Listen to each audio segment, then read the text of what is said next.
เจ้านางสาวคนเดียวหมู่เขามาเที่ยวมาติดต่อกันหลายนั่งโต๊ะประจำทำใจทุกทีหลายที่นายได้ยากนะยามเจ้ากลับบ้านบ่เอาแล้วก็จะอดบ่ได้อีหลี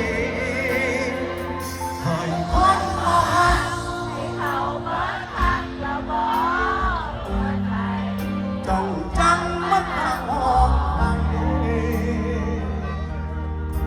สิเป็นสิตายป่านนี้บ่เป็น